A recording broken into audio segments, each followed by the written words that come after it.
Selamat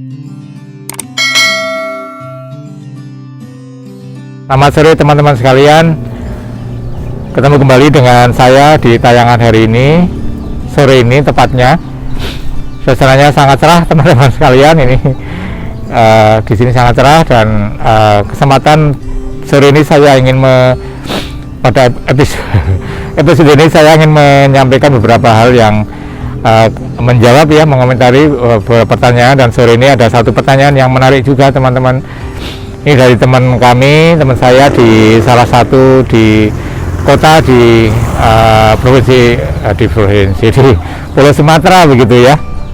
Pertanyaannya demikian. Jadi apakah boleh pada kasus kecelakaan di mana orangnya membutuhkan darah yang banyak, membutuhkan transfusi, apakah boleh transfusi dilakukan dengan cepat tanpa dilakukan pemeriksaan cross match atau uji silang serasi? Ya, sebelum menjawab ini saya ingin menyampaikan hal-hal berikut ini teman-teman. Jadi ini mungkin menjadi pemahaman kita bersama bahwa memang kalau pada kasus kecelakaan, misalnya kecelakaan lalu lintas misalnya, atau kecelakaan kerja, pada kasus-kasus yang demikian di mana darah yang hilang itu sangat besar atau volumenya sangat banyak, maka memang kriteria atau pertimbangan waktu menjadi kriteria yang harus sangat dipertimbangkan. Maksudnya adalah secepat mungkin bisa kita lakukan, itu akan menjadi lebih baik dibandingkan kalau itu dilakukan dalam waktu yang terlambat, karena kan risikonya kan dengan nyawa pasien gitu. Nah, memang menjadi pembahasan juga lah. Kalau transfusi biasa itu kan akan ada tahapan-tahapan di mana yang harus dilakukan. Tahapan-tahapan pratransfusi harus dilakukan ya. Contohnya misalnya penggolongan darah, ABO non resus D. Kemudian yang kedua screening antibody jika memungkinkan. Yang nomor 3 adalah uji silang serasi atau cross matching atau pencocokan ya. Jadi darah donor dan darah pasien harus cocok baru ditransfusikan. Ya, itu kalau kondisi yang biasa. Nah, bagaimana kalau pada kondisi yang luar biasa? Nah, luar biasa maksudnya ya tadi itu pada kasus kecelakaan perdarahannya sangat banyak, pasiennya sudah kondisinya jelek dan seterusnya, sehingga harus betul-betul butuh darah dengan segera. Nah, pada kondisi yang seperti ini maka memang dimungkinkan, saya bilang dimungkinkan untuk memberikan transfusi tanpa harus melewati prosedur baku seperti prosedur yang sebelumnya harus dilakukan pada transfusi yang dilakukan secara reguler atau rutin. Jadi tujuannya apa? Tujuannya supaya waktu yang dibutuhkan lebih cepat, darahnya lebih cepat masuk ke pasien, lebih cepat mengganti darah yang hilang.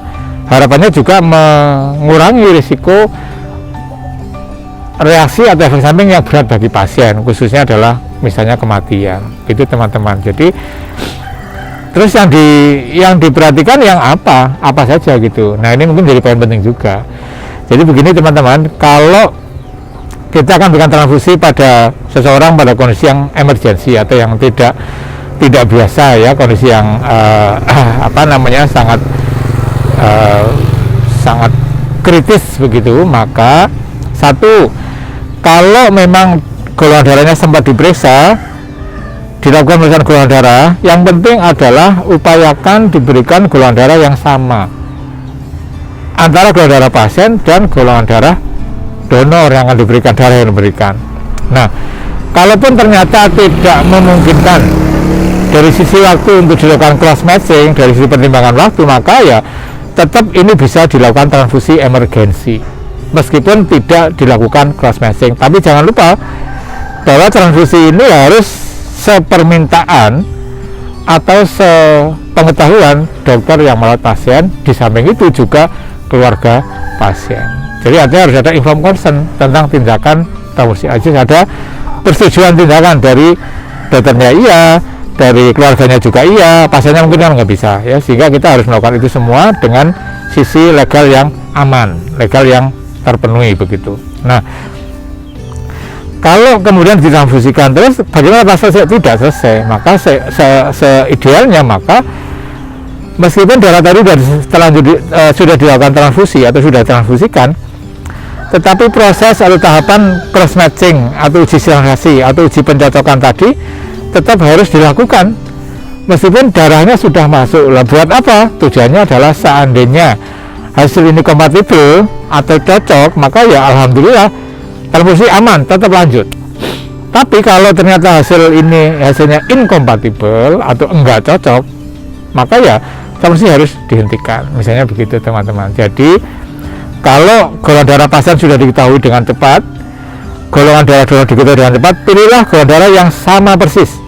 Misalnya pasiennya golongan darah A, ya cara golongan darah A yang sama begitu. Nah ini bisa transfusikan tanpa cross, tapi cross akhirnya tetap dijalankan bersama dengan jalannya proses transfusi yang diberikan pada pasien.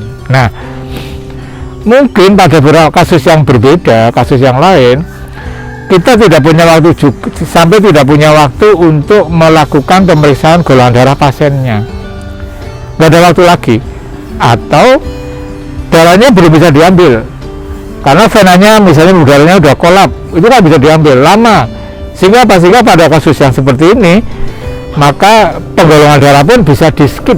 Wah ini pada di skip itu bisa dilewati tidak dengan golongan darah. Ya terus bagaimana? Ya kalau pada kondisi yang seperti ini kita masih ingat ada darah yang sifatnya universal, yaitu golongan darah O. Maka pada kasus di mana kita tidak memiliki golongan darah pasien karena mungkin waktunya terlalu cepat, tidak memungkinkan, atau kondisi pasien yang memang tidak mungkin diambil darahnya lagi, jadi sudah kolap pembuluh darahnya, nggak bisa diambil sampelnya, disampling, maka ya kita pilihkan stok emergensi berupa golongan darah O, PRC, bukan whole blood tapi PRC. Ini penting karena memang manakala kita membicarakan tentang darah donor yang universal, itu artinya kita membicarakan tentang packed red cell, tentang PRC, bukan tentang whole blood.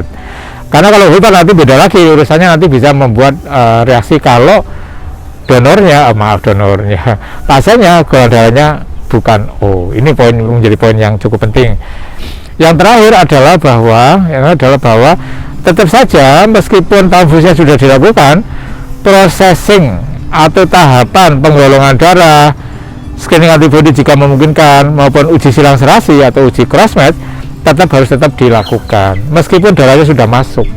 Inilah prosedur yang harus dilewati manakala kita melakukan transfusi yang sifatnya emergensi atau transfusi yang sifatnya kritikal, ya, kritis. Kondisinya kritis, kita harus bertindak dengan cepat, tetapi kita juga tetap harus menjaga safety atau keamanan. Untuk siapa? Ya untuk pasiennya dalam konteks ini. Itu teman-teman. Jadi memang jawabannya ada dimungkinkan itu men-skip atau melewati tahapan yang standar, tetapi dengan perhatian khusus, dengan kehati-hatian, dan jangan lupa dengan persetujuan. Persetujuan siapa? Keluarga pasien atau pasiennya atau keluarganya, juga dokter yang merawat pasien. Ya.